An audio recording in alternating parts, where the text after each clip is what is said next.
just have one last question. Am I to be judged silently by an assassin's blade? Honor and love, Lieutenant.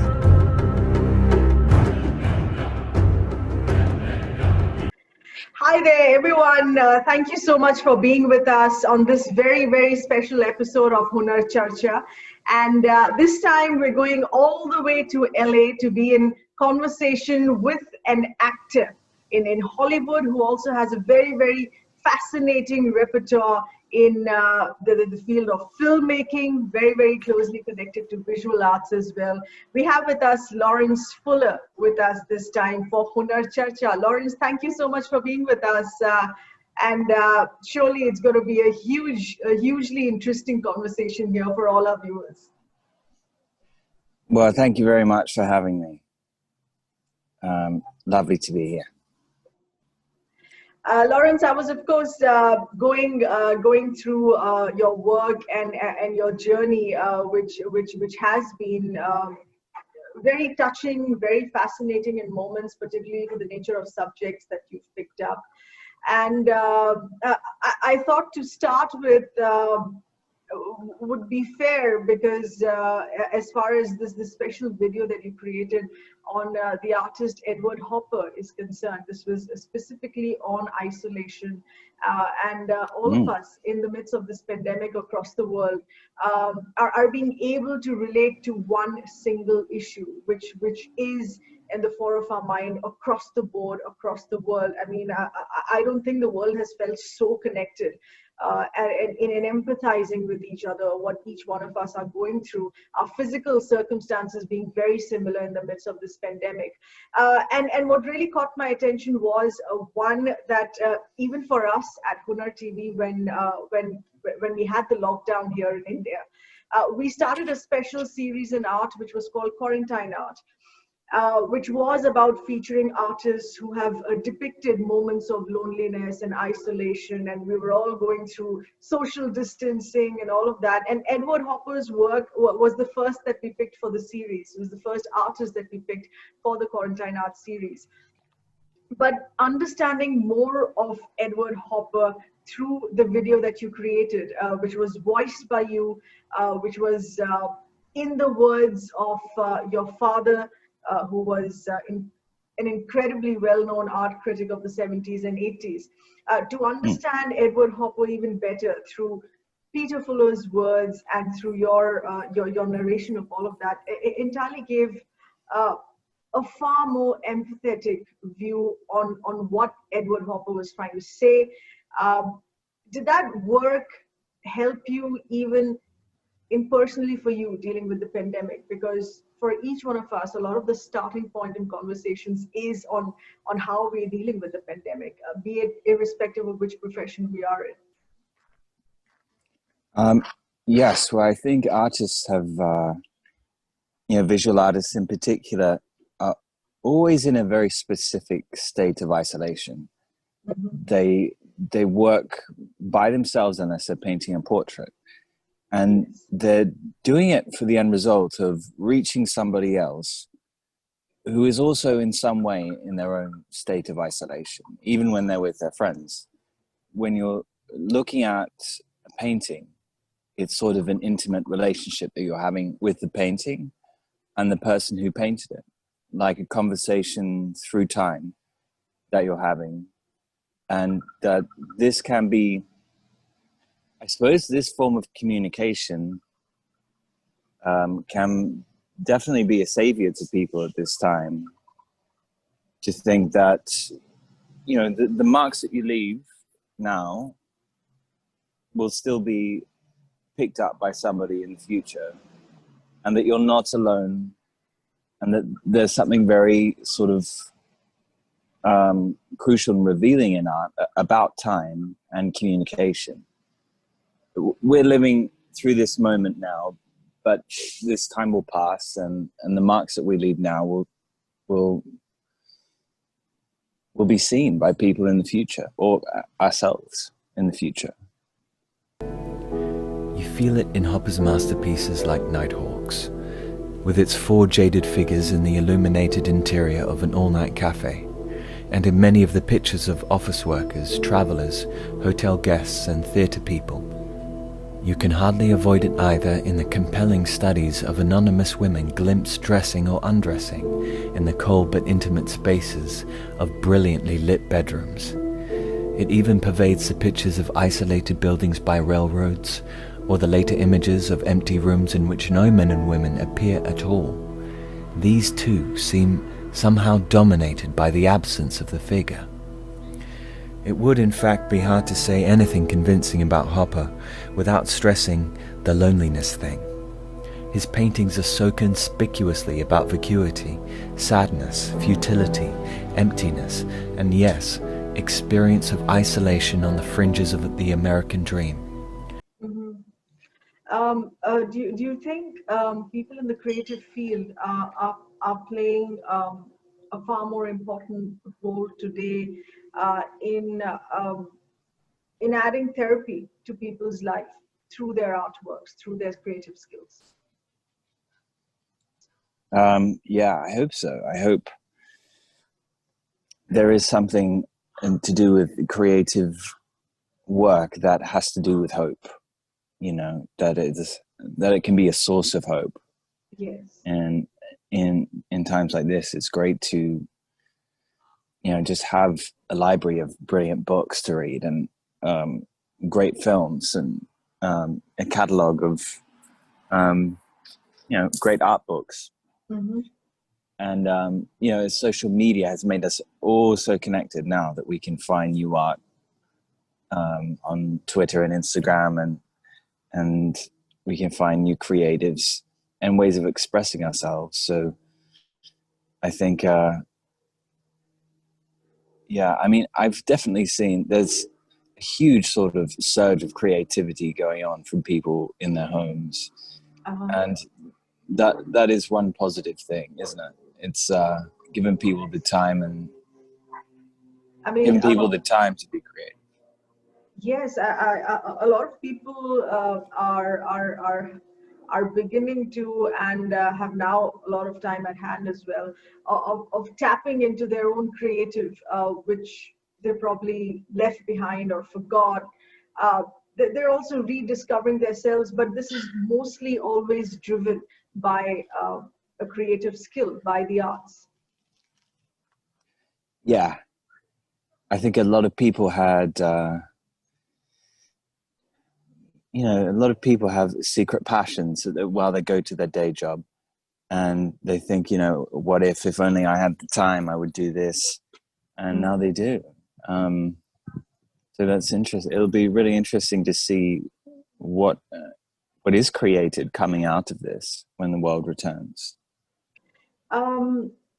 Laurence, of what you've lately been engaged with, of course, is the writing and screenplay of the film Modern Art, which is about the art critic of the 70s and 80s, Mr. Peter Fuller, who had created a huge impact with his very blunt, direct style of calling out what's good and what's not good enough, or what isn't serving the purpose to the arts in the long run. This has, of course, been extremely special for you because it's been a personal journey of discovering him since he was your father, and he passed away when you were very young, barely 3 or 4 years of age. How has this been?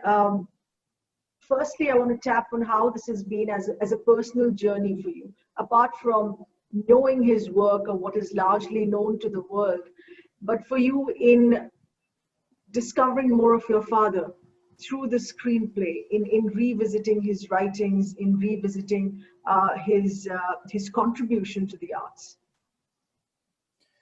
Yes. Well, firstly, I should say that, you know, rarely do screenwriters really get to talk about their work because their end result is the film itself. But these are such unique circumstances that I have been asked to talk about it. And it is an interesting, yeah, it has been quite a journey. And it's been a journey of sort of finding out who I am, finding out who my father was, through boxes of letters and journals that have been left behind by him. And, you know, his death was so sudden, he had no idea that that was going to happen to him. Right. But, you know, in reading his work, it was sort of, he'd almost prepared for it his whole life. A lot of the stuff was at the Tate Museum. And so I went into the archive there and I digitized so many of his letters and journals and pictures and took them home and sort of dug through everything. Because his letters were so detailed and fascinating. The correspondences that he had with so many people, artists and writers in particular, were so deep. They were like enviable, the relationships that he had. Okay. I'd almost never really seen anything like it in you know, the last 100 years. It was the art of letter writing has pretty much been, for the most part, a lost art form in our time. Everything, people usually write so quickly now via text and, you know, our digital media, that to take the time to really write someone a letter, and to really express yourself in that medium to another person, it's quite a beautiful thing. It's an investment in the person that you're talking to. And so it was fantastic getting to use that as my source material for the screenplay. And sort of playing around with him as a character in a film and discussing what the story was with, you know, producers and people on the other end of a screenplay, has sort of... How many years did this take? It's been since I put pen to paper, 3 years. Okay. It's been 3 years. Yeah. Which, you know, if you sort of click your fingers and 3 years goes by, it's kind of hard to believe. Right. But, yeah. So, but, you know, I've made other films in that time too. But anyway, so, but there was sort of a lot of research that I had to do. I mean, just reading all the man's books in the first place was like a huge task. He wrote 15 books on the subject. And, I mean, really enjoyable, but just, you know, that I had to do that in order to even begin. And his memoirs were really informative about who he was as a person. Because like you say, the Edward Hopper article, which is very relevant to our time, is one of hundreds of articles that he wrote that in some sense are formal, that are in some sense journalistic, like the way that you do what you do. Right. And also in another sense, he became very autobiographical with his writings on art. Okay. He went for what his personal connection was to the piece. And he also put in his relationships with others into his articles, which make him a sort of fascinating read, because you get a very inside look into that world at that time from someone who was sort of really at the center of everything. And did you also personally reach out to other people from the arts establishment, other artists who may be still around, to whom he had correspondence with? Yes, a lot of his friends, and the man who's perhaps the most influential on him in the arts at that time, John Berger, who sort of an amazing presence this man had, such a rich and deep sort of point of view, and I loved reading his writings as well. Absolutely. So much sort of humanity in his work, and I got to speak to him before he passed very soon before he passed. Oh, okay. I was lucky to get to have that opportunity to talk to him. Wow, that and must have been special. it was, and he just gave me his blessing to move ahead with it. And he just said, it's a fascinating subject for a film. He talked about how sort of troubled and brilliant he found my father, because they had very sort of intense dynamic. John Burgess sort of became my father's surrogate father, and he was always rebelling against him, and so John Burgess really took on a lot in that relationship, which actually formed a big part of my story as well. It was their relationship. You've written other films as well, but this one's different because it's such a strong personal connect.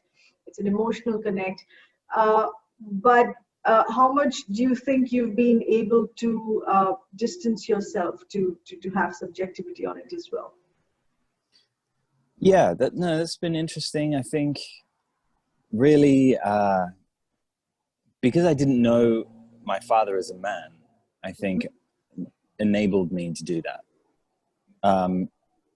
There have been sort of emotional moments in the process that have been cathartic, and certainly therapeutic. I saved a lot of money on therapy writing it. But you could say that about any art, really. But no, I think it's my personal connection has really only helped it, because it's made me more curious about my subject, and wanting to find out who my father was has been made me determined to get it done. And that's what I want to say about it. I'd like to live in the kind of society in which art was not used as a commodity and books did not serve the bank balances of the leading dealers. But unfortunately, I don't live in that sort of society. I suppose it must seem that ever since then he's been demanding the resignation or demotion of one famous art world figure or another. In doing so, Peter became famous himself.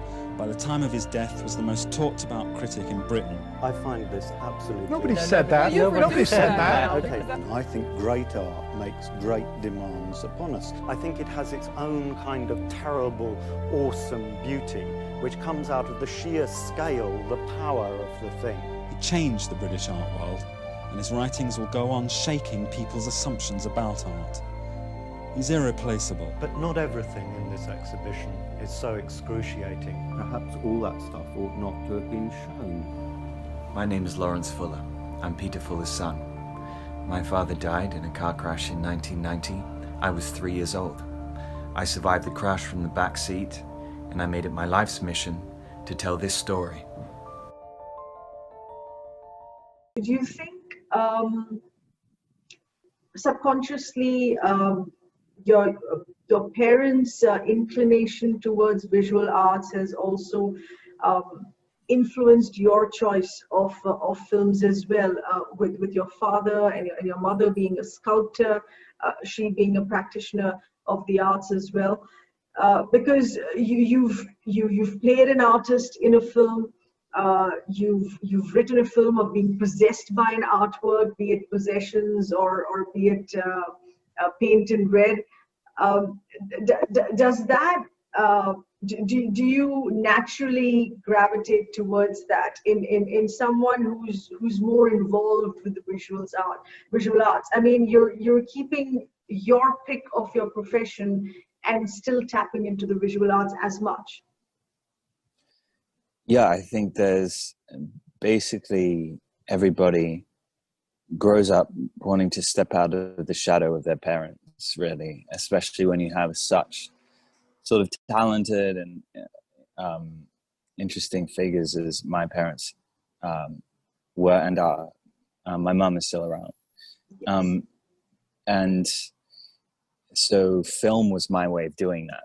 Film was my way of becoming my own person and following my own interests. But inevitably there they are. But they were good role models to follow. And Paint It Red actually was a total coincidence. Okay. I met the director from that on a film called Road to the Well, and he was an actor on set, and he just really connected to my work as an actor, and he happened to be a very experienced writer, and about a year later brought me on to that project, not having known anything about my background. Okay.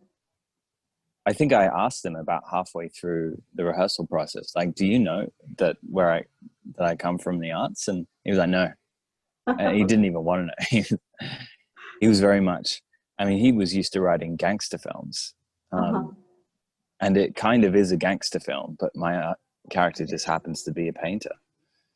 So that was a very fun coincidence. But Possessions was more deliberate. I had also have had my own sort of journey being an art collector, and when I was younger and just working in different jobs, I worked for auction houses and art galleries, and sort of was participating in the art trade as well, just to sort of work different jobs. And it was there that I met a lot of art dealers and auctioneers and people in the art business, on the other side of the art business. All right. And Possessions kind of came out of that. It was about, that desire to possess a work of art that I found sort of fascinating, and was at the root of what that film was about. Was about the desire to possess something beautiful. I just thought it was interesting. Yeah. No, it was a very interesting film. In fact, one almost gets hooked to it, and is reminded of. I was at least reminded of the picture of Dorian Gray, of being entirely taken up and. Possessed, literally, possessed by a work of art. I mean, that's the kind of feeling that it gave me even while I was watching it. Peter Booth. Is this what he's been working on? It's not for sale. I've already got a buyer. I just thought you'd like to see it before I ship it off to Beijing. I give you 600,000.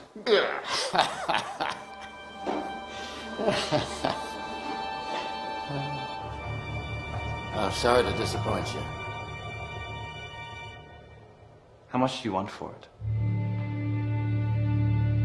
Frank had let his guard down, and it didn't take long for Paul to name his price, the sum total of which would leave him with a sizable mortgage.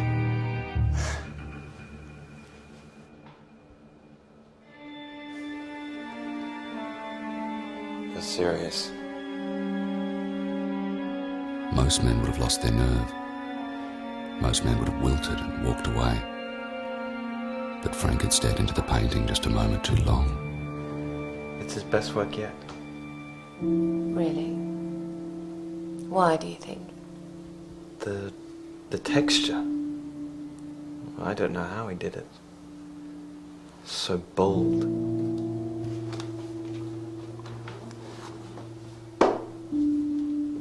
Very bold. I want to talk about Echoes of You as well, which is a beautiful, extremely touching 18 to 20 minute film, and also particularly the kind of awards and reviews that it's received. I think the most stunning was in one particular person saying that this needs to go for the Oscars, and it's a pity that the Oscars wouldn't take a shorter format of film. So how has the journey of Echoes of You been here? Yeah, that film came around from this young director, Henry Quilici. He just has turned out to be quite a young prodigy, film director. I think he's got big things in his future. It really came from him. And because when I sat down and read the script, by the end of it, I burst into tears, and that was the draft that we shot. And he did a phenomenal job. And the music in the film was composed by his brother, so that was sort of another personal piece for him. And then once it was complete, we had a good run at the film festivals. They're sort of the next step for short films, really. And it got those laurels there, but then really it started to find its audience on Twitter when it was complete, and Henry was able to get it distributed through Omeletto, which is a short film platform that they sort of curate what they think is the best of short films that come out of film festivals. And so on there, people have really responded to it, and there's thousands of posts about Echoes of You now on Twitter. Yes.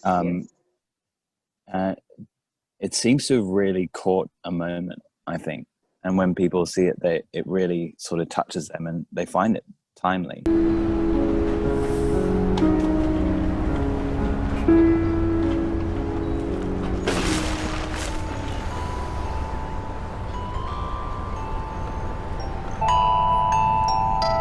I had always promised my father that he would live to see the day I would play on a stage like this. He'd have the best seat in the whole house.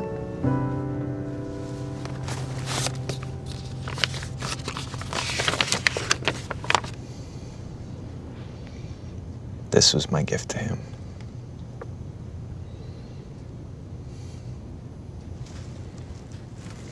For you.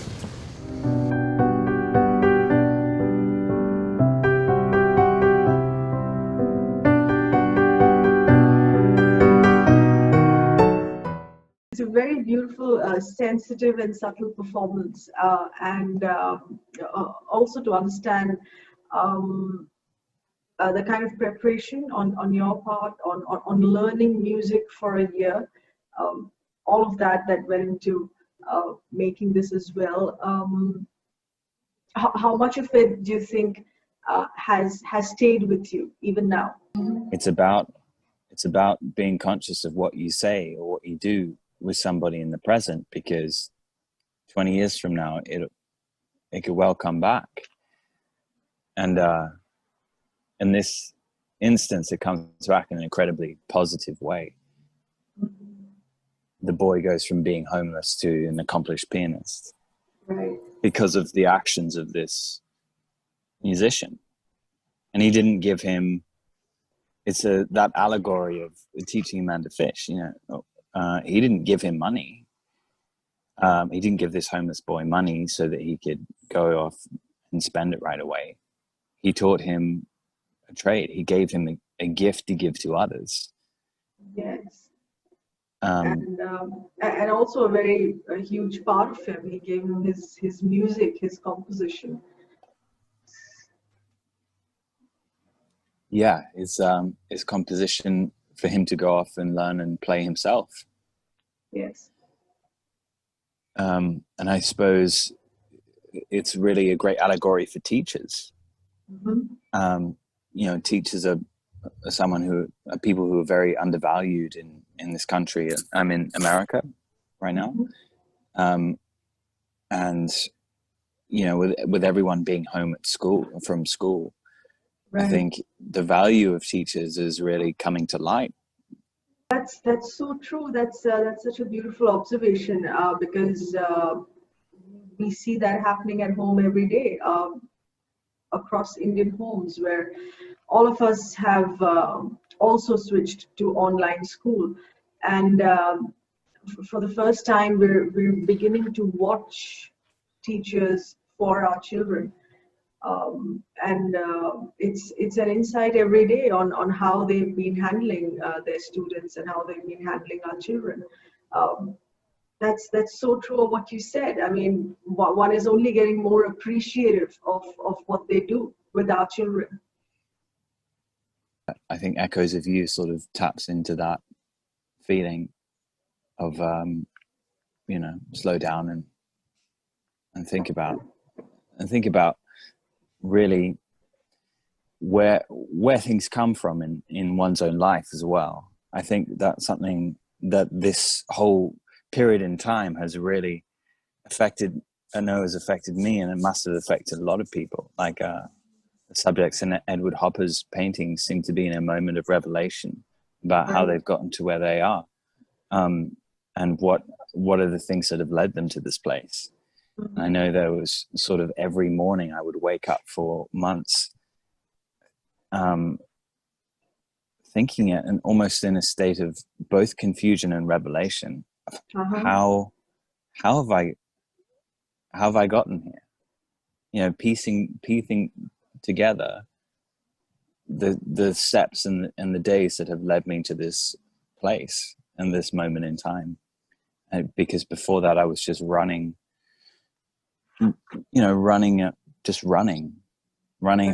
doing so many films, meeting so many people, you know, doing all sorts of things in LA because it's so busy out here. You never have time to stop and think. True. This time has forced us to do that. And I think that's almost like a very cathartic thing that this time has forced upon us. Mm-hmm. Is the time to slow down and think about, you know. Andrew, these tickets were left under your name at the office.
Where you've come from.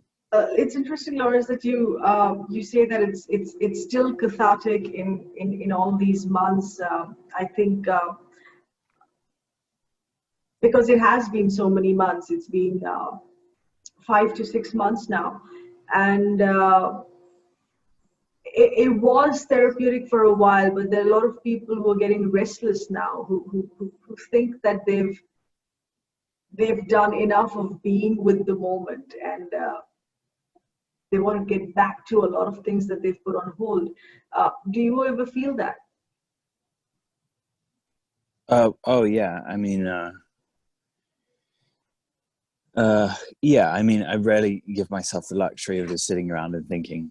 I mean, unless I'm writing or putting it into something. I mean, yeah. Right. I'm always writing and reading and feeling like I'm never doing enough. It's sort of a constant feeling of guilt, I think. Like I could be doing more with every passing day. And maybe you need that sometimes, but I suppose it's a huge luxury to have the time to think that you don't need to be doing more. But no, it can also be a huge motivation. I suppose everything is in a state of oscillation between those two things, isn't it? It's like being present and also the feeling that you should be doing more is sort of what drives people.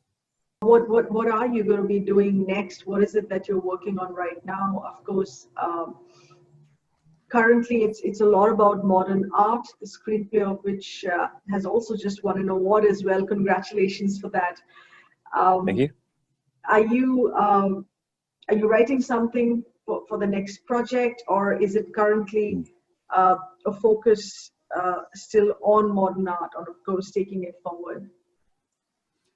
I'm writing the next thing at the moment, which is a book and a screenplay about, I don't want to say too much about it, but it is about, at its heart, gosh, how to be informative yet elusive. Well, it's about whales. Oh, okay. Yeah, but that's all I really want to say right now. All right. So that would again need a lot of a different kind of research in a new area. Yeah, and whales are these incredible creatures that are so overlooked. Very mysterious creatures, you know, and incredibly special to our world. So yeah, that's a joy to look into whales.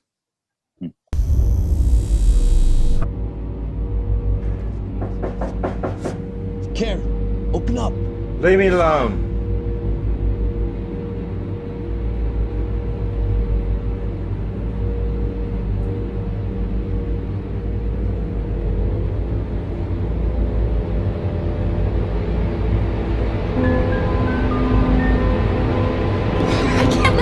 You'll see.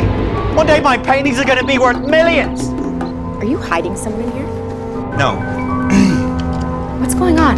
Nothing. Well, you'll be safe here. I'm so stressed, man. Those gangbangers came back last night looking for the money.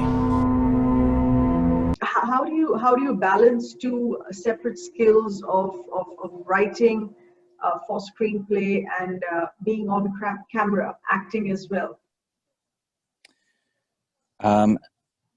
Well, there's inevitably time in between films, and a lot of actors fill their time in different ways. And I think really that shapes the sort of artist that you become is what do you do in between films. Okay. And there's a lot of actors that will go and drink at a bar, and or there's a lot of actors that will spend time in acting class or just trying to get the next job. I might do a bit of both of those things, but a lot of the time I spend writing. And it's sort of, that's my way of, taking, because there's so much that goes on in the film industry that is up to other people, no matter what position you're in. Even if you're an executive, unless you're literally the head of a studio, there's so much that goes on in your day that is determined by someone else. But writing itself is determined by you, only by you. Until you sell the thing and then someone else is your boss and tells you to rewrite it. But up until that point, it's determined by you.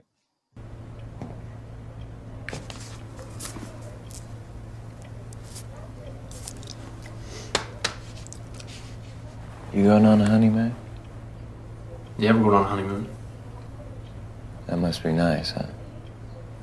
Where are you going? Just go down Mexico, Rosarita for about a week. Rosarita? Gonna eat some lobster. Drink some margaritas. That's the plan. So you knock her up?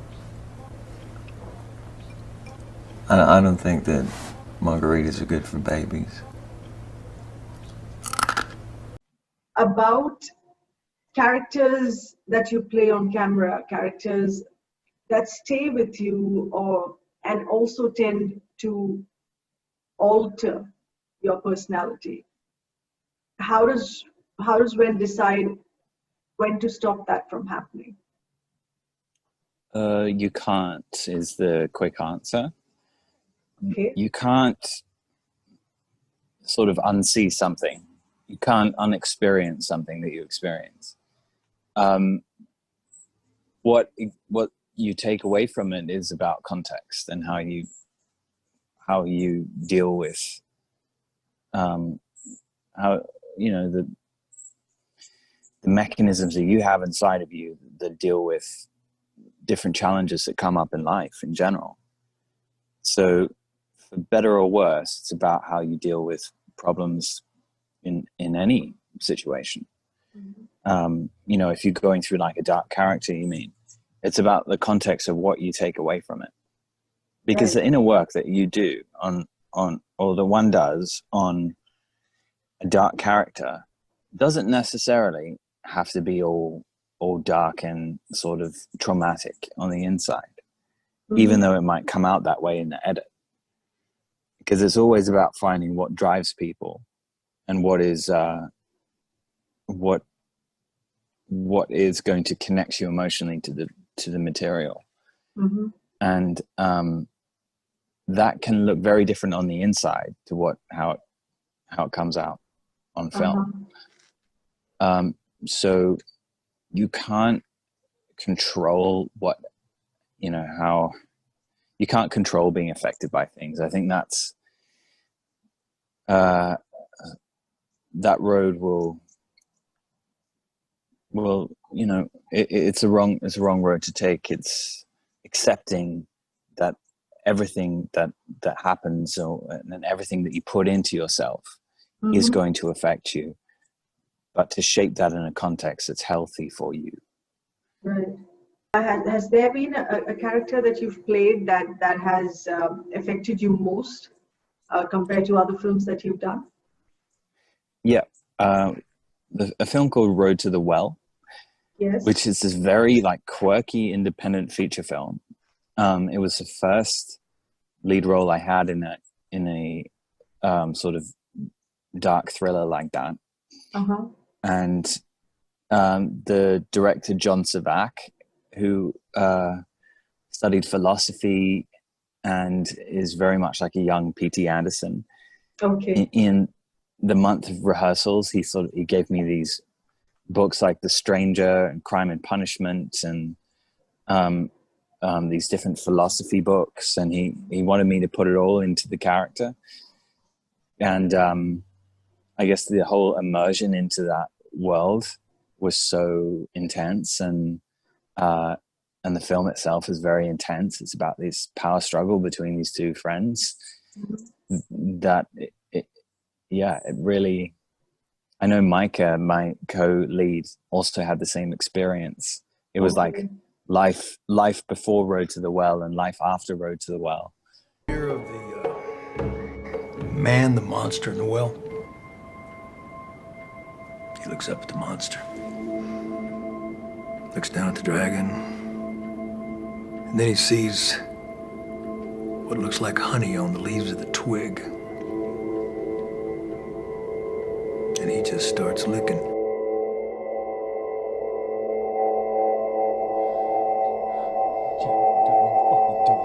Don't you do anything. This is what I want. So be it. Stop! Can we talk? It's not a good time. So this is the last time I'm gonna see you?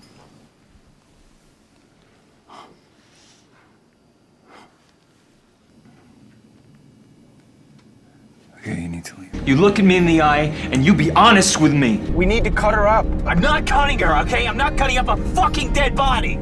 That's crazy. I'm not the one being selfish. The thing is just fucking sitting there. What does it matter? You selfish fuck. Well, basically, I think that in this time, the arts can really give us hope, and perhaps for some people, it's the only thing that can give them hope right now. And I think if it's always been a curiosity for you to participate in the arts or to create something, now's the time to do it. Go ahead and create something. That's a great note to be leaving this on. When we're talking about Hunar Charcha, it's all about tapping into your creative skills, and this is the right time. Laurence Fuller, thank you so much for being with us for this conversation. It's been a lovely journey to know more about your arts. Wonderful. Thank you so much for having me.